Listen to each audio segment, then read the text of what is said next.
Good morning বন্ধুরা, তোমরা কেমন আছো? আশা করি সবাই ভালো আছো। আমি বৈশাখী বলছি। আমার আর একটি নিউ ব্লগে সবাইকে অনেক অনেক স্বাগত জানাই।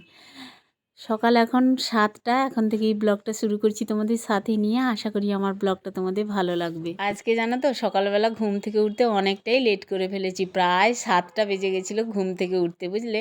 তো উঠে তাড়াতাড়ি করে এই যে নিজে ফ্রেশ হয়ে নিচ্ছি। আর সকালবেলা ভোরবেলা ঘুম ভেঙেছিলাম, আমি এমনি উঠি 5টা সাড়ে 5টার দিকে। তবে আজকেও উঠেছিলাম, কিন্তু এই যে মানে উঠবো করে ওঠাই হয়নি। শীতের সময় তো কী হয় বলো তো, ব্ল্যাঙ্কেটের তলায় ঢুকলে বা লেপের তলায় ঢুকলে হঠাৎ করে বিছানা থেকে বেরোনো খুবই মুশকিল হয়ে যায়। তো ভাবছিলাম কি একটু শুয়ে নিই, তারপরে না হয় উঠবো। তো শুতে শুতে ঘুমও এসে গেছিলো, বুঝলে। একটু ফোন দেখেছিলাম, তারপরে ঘুম এসে গেছে। কখন যে ঘুমিয়ে পড়েছি আমি নিজেই জানি না। তারপরে ঘুম ভাঙতে দেখি 7টা বাজতে যায়। টাইমে তো কিছু করতেই হবে, সবাই বেরোবে, ছেলে মেয়ে সবাই বেরোবে, হাজব্যান্ড বেরোবে। আর ওই জন্যই আর কি। তো এখন আমি নিজেকে অ্যাক্টিভ রাখার জন্য দেখো সকালবেলা 1 গ্লাস গরম জল করে নিলাম। অ্যাকোয়াগার্ড থেকে জল নিয়ে গরম জলটা উৎসম করেছি, কিন্তু একেবারে জলটা ফোটাইনি, একেবারে গরম করিনি, উৎসম গরম জল করেছি। দিয়ে এই যে হরিদ্রা ড্রপ তোমাদের দেখালাম, আগেও দেখিয়েছি। এই প্রোডাক্টগুলো এত ভালো, তোমরাও এগুলো নিয়ে খেতে পারো, দারুণ কাজ দেবে। সকালবেলা খালি পেটে এটা খাচ্ছি। 1 গ্লাস জলে 1 ফোঁটা হরিদ্রার ড্রপ ফেলে এটা আমি খাচ্ছি আর কি। তো এই ড্রপটা আমি মানে ফার্স্ট টাইম খেলাম আজকে আর কি। আগে তো কারায়ু খেয়েছিলাম, প্রোডাক্টগুলো নিয়ে এসেছিলাম, তোমাদের দেখিয়েছিলাম, দারুণ দারুণ প্রোডাক্ট।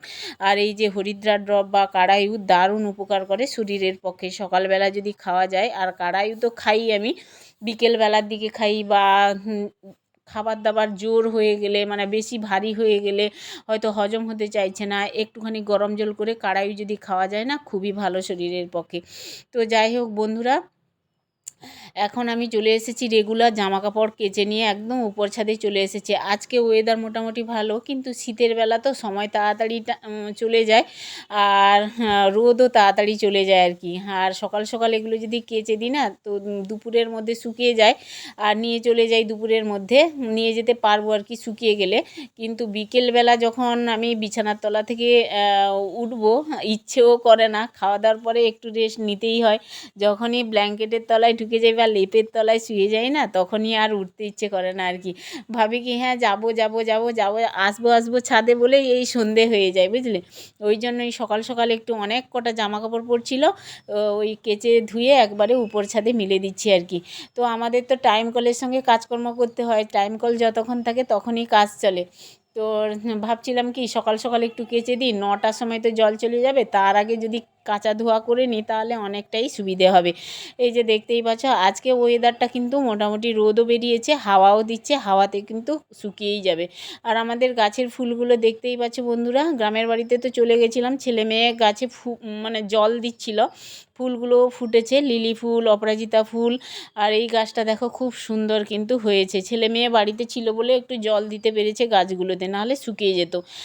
তো এখন দেখো আমি ছেলে মেয়ের জন্য টিফিন বানাচ্ছি, ওটস ভেজে নিচ্ছি আর কি। আজকে ছেলে মেয়েকে ওটস রান্না করে খাওয়াবো আর কি। তো ওটসটা আগে ভেজে নিয়েছি শুকনো কড়াইতে, আর এখানে সবজিপাতি দিয়েছি অনেক কটাই, যা যা সবজি বাড়িতে ছিল, পেঁপে, গাজর, টমেটো, সয়াবিন, শাক, এগুলো দিয়েছি। আর আজকে ভাতের বদলে ওটস খাওয়াবো ওদের সকালের টিফিনে।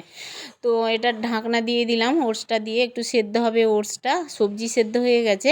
আর এখানে মশলা দেবো, দেখো গোটা মশলা একটু ভেজে নিলাম গুঁড়ো করে, জাস্ট এর উপরেই দিয়ে দেবো আর কি। তো ওটস তো বেশিক্ষণ সেদ্ধ হতে লাগে না, একটু ঢাকা দিয়ে দিয়েছিলাম।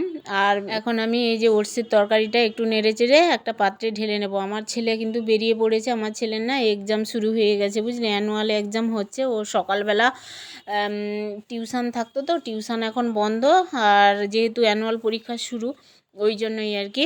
তো এখন এই যে রেডি হয়ে গেছে ছেলে খাবে না বলেছিল আর কি, বললো আমি এক্সাম দিয়ে এসে খাবো। তো আমি তাড়াতাড়ি করে রান্না করে ওকে একটু খাইয়ে দিচ্ছি আর কি। আর ছেলে একদম রেডি এক্সাম দিতে যাওয়ার জন্য, ব্যাগটা পিছনে নিয়ে নিয়েছে পিঠে। তো খাবে না বলছিল, তাকে জোর জার করে তিন গাল খাইয়েছি বুঝলে। তো আস্তে আস্তে সেই দুপুর হয়ে যাবে, মানে 2টো 2:30টা ওরকম বেজে যায়। সকাল থেকে না খেয়ে গেলে হয় বলো? তো ওই জন্যই রান্না করে ছেলেকে প্রথমে খাইয়ে দিলাম, ছেলে তো বেরিয়ে গেছে, এবার মেয়েকে খাওয়াচ্ছি। মেয়ের এই রুমে হচ্ছে বসছে অনলাইন ক্লাস করতে আর কি, আর দেরি লাগবে। আর থালাতে যেহেতু খাবারটা ছিল ওই জন্য আমি ভাবলাম না মেয়েকে একটু খাইয়ে দিই, মৌরও খিদে পেয়ে গেছিলো। মৌ বললো আমাকে একটু খাইয়ে দিয়ে যাও, আর আমি ক্লাস করে তারপরে না হয় আবার পরে খাবো আর কি। তো ওই জন্যই এখানে রুমে এসে মেয়েকে খাইয়ে দিচ্ছিলাম। তোমরা অনেকেই ভাবে এত বড় মেয়েকে খাইয়ে দিচ্ছে বা কিছু, হয়তো মনে ভাববে, কিন্তু তা নয়, ও ব্যস্ত আছে বলেই ওই জন্য খাইয়ে দিলাম। সকালে মোটামুটি চাপটা একটু কমিয়ে তারপরে দেখো নিজে স্নান টান করে চলে এসেছি ঠাকুরের কাছে মোছামুছি করতে। ঘরটা মুছে নেব, ঠাকুরের জায়গাটা। আর আমি তো ছিলামই না কয়েকদিন, আর এখানে মোছামুছি বলো ঠিকঠাকভাবে মেয়ে তো পারেই না, অনেকটাই ব্যস্ত থাকে পড়াশোনা নিয়ে, টিউশন এটা সেটা নিয়ে ব্যস্ত থাকে। আর কোনো রকমই হয়তো পুজো করেছে, ঠাকুরের কাছে ধূপ দিয়েছে, সন্ধ্যা দিয়েছে, এইগুলো করেছে, কিন্তু এই যে ভালো করে মোছামুছি বা কোনো কিছু এগুলো হচ্ছিল না। তো আমি আজকে স্নান টান করে ভাবলাম না আগে ঠাকুরের পুজোটা আগে করি, আর ঘরটাও ভালো করে মুছে নিই, তারপরে বাসন টাসন মেজে না হয় ভালো করে পুজো দেবো আর কি। আর পুজোটা যদি ভালো করে দিই তাহলে মনটাও ভালো থাকবে। যতক্ষণ না পুজো দিচ্ছি ততক্ষণ মনটা একেবারে ভালো লাগছিল না আর কি। তো যাই হোক বন্ধুরা, একেবারে ঘরটর মুছে চলে এসেছি, একদম বাসনগুলো ভালো করে ধুয়ে ঠাকুরের জন্য জল টল নিয়ে যাব। আজকে একটু ভালো করে পুজো দেব, দিলে মনটা একটু ভালোও থাকবে আর কি। তো ছেলে তো বেরিয়ে গেছে এক্সাম দিতে, এবার দুপুরেও তো রান্না করতে হবে, সবাই মিলে দুপুরে আবার খাওয়া দাওয়া হবে। সকালের পাটটা কোনো রকমই করেছি, আর দেরিতে ঘুম থেকে উঠলে কি হবে, একদম টাইমে টাইমে আমি সমস্ত কিছু ওদের করে দিয়েছি আর কি। খাবার দাবার বলো বা এক্সাম দিতে যাচ্ছে সকালবেলা ওই যে পড়ানো একটুখানি দেখিয়ে দিয়েছিলাম, আর এক্সামের সময় কি দেখাবো, ও নিজে যা পড়ে সেই নিয়েই যায়, মানে লেখালেখি করে আসে আর কি। এক্সামের দিন অতটা টাইম পাওয়া যায় না, যেহেতু সকাল সকাল বেরিয়ে যায়, 9:30 পৌনে 10টার দিকে বেরোয় ছেলে এক্সাম দিতে, সেই আসে সেই 1:30 2টোর সময় আর কি, 2:30টা বেজে যায় কখনো কখনো। তো যাই হোক, আজকে এই যে ধুনো দিচ্ছি দেখতেই পাচ্ছ, ধুনোর গন্ধটা এত ভালো লাগে। আর সব ধুনো কিন্তু গন্ধ হয় না, এক একটা ধুনো দেখবে গন্ধ একেবারে ছড়ায় না, কিন্তু এক একটা ধুনো দেখবে একটু দামি ধুনো হলে কি হয় বলো তো, মানে এত করে ধুনোটা, ধুনোর গন্ধ দারুণ লাগে আর কি। তো আমি একটু মানে ধুনো দিলাম আর কি ঠাকুরের কাছে, অনেক দিন ধুনো দেওয়া হয়নি। আর পুজোও করছি একটু, ধূপ প্রদীপ জ্বালিয়ে পুজো করছি।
ব্যাস পুজো আর্চা করে দেখো এখন চলে এসেছি রান্নাঘরে, দুপুরে রান্না করব।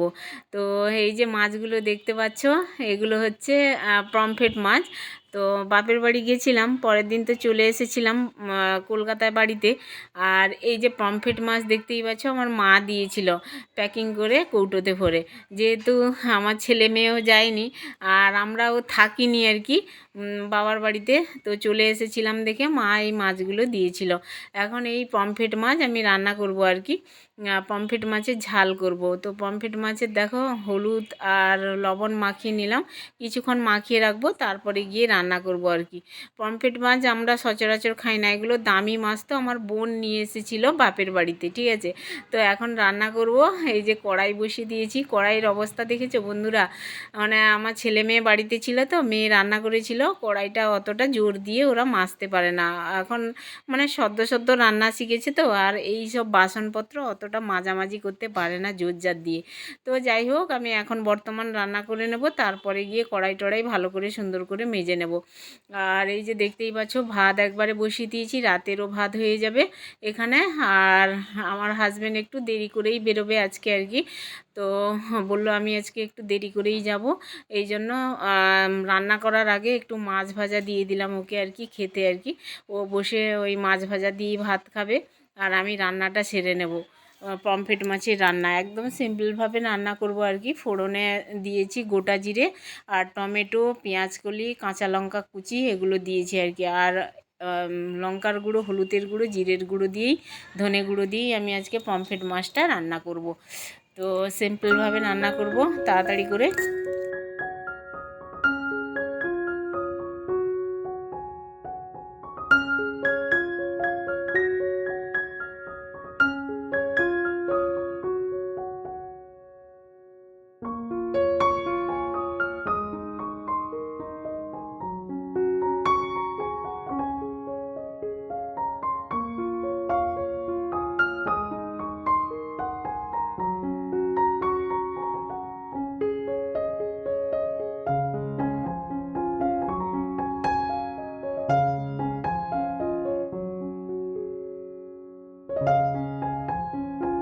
দেখো বন্ধুরা, মশলাটা কষিয়ে আমি জল দিয়ে দিয়েছিলাম, আর ফুটে গেছে জলটা, এখন ভেজে রাখা পমফ্রেট মাছ দিয়ে দিলাম।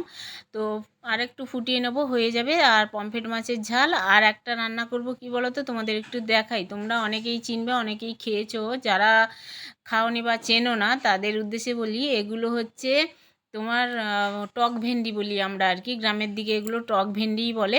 আর এগুলো ভীষণ টক হয় আর কি, ভেন্ডির মতো ছোট ছোট হয়, কিন্তু ভেন্ডি তো লম্বা হয়, এগুলো একদম ছোট ছোট হয়, ভেন্ডির মতো দেখতে হয়, এই জন্য টক ভেন্ডি বলি আমরা। তোমরা যদি অবশ্যই তোমাদের মানে ধারে কাছে গাছ থাকে বা তোমরা এই টক ফল খেয়ে থাকো, তাহলে অবশ্যই কমেন্টে জানিও, ঠিক আছে, তোমাদের কী নামে ডাকা হয়, তোমরা কী নামে ডাকো আর কি। তো যাই হোক, এগুলো এমনি টক হয়, আর ভীষণ টকও হয়েছিল, খেতে কিন্তু দুর্দান্ত লাগে। আর সন্ধেবেলা বন্ধুরা তোমাদের মাঝে একটু শেয়ার করি, বিকেলবেলা খাওয়া দাওয়ার পরে কাজকর্ম সেরে, এটা সন্ধেবেলা আমার মেয়ে বলছিল পায়েস খাবে, বুঝলে, আমার শাশুড়ি মাও পায়েস খাবে। শাশুড়ি মায়ের দাঁত ভীষণ ভীষণ ব্যথা, মানে ভাত খায় খুব কষ্ট করে, পায়েসটা হলে কি হয়, নরম হয়, খেয়ে নেয় আর কি। শাশুড়ি মাকেও দেবো, আগে তো ছেলে মেয়ে খাবে, তারপরে শাশুড়ি মাকে দেবো, তোমাদের অবশ্যই দেখাবো। শাশুড়ি মা টিভি দেখছে, সিরিয়াল দেখছে বিছানায় বসে, আর ভীষণ ভীষণ এখানে মশাও, তো মশারি টাঙিয়ে একবারে বসে গেছে উনি সিরিয়াল দেখতে, বুঝলে। আর মেয়ে খাচ্ছে এখানে। দারুণ, আমাদের পায়েস কি ভালো লাগে। দিদাকে দিয়ে আসি, হ্যাঁ। ও মা, এই না এই না পায়েস। দেখছো বন্ধুরা, এই যে মশারিটা তুললাম, মশারির ভিতরে মা বসছে, আর সমস্ত কিছু দেখতেই পাচ্ছ, শীতের ড্রেস পরে নিয়েছে, মাথায় টুপি, গায়ে সোয়েটার, পায়ে মোজাও পরেছে, ওনার খুব শীত করে। আর বিছানায় বসে বসে টিভি দেখে ওনার মনটা ভালো থাকে। আর দাঁত ব্যথা তোমাদের মাঝে বলছিল ঠিকই, কিন্তু আমি ভয়েসটা অফ করে দিয়েছিলাম, কারণ সিরিয়াল দেখছিল তো মা, আর সাউন্ডটা জোর ছিল, মিউজিকও হচ্ছিল, ওই জন্য বন্ধ করে দিয়েছি কপিরাইটের ভয়ে। কি বলবো, এই যে দাঁতে ব্যথা বলছিল, খুব কষ্ট হচ্ছে, খেতে পাচ্ছি না, ওই জন্য নরম নরম পায়েস বানিয়ে দিয়েছে, এগুলোই বলছিল, ঠিক আছে। তো চলো বন্ধুরা, আজকের ভিডিও যদি তোমাদের ভালো লাগে অবশ্যই লাইক, কমেন্ট, শেয়ার, সাবস্ক্রাইব করে আমার পাশে থেকে সবাই সাবধানে।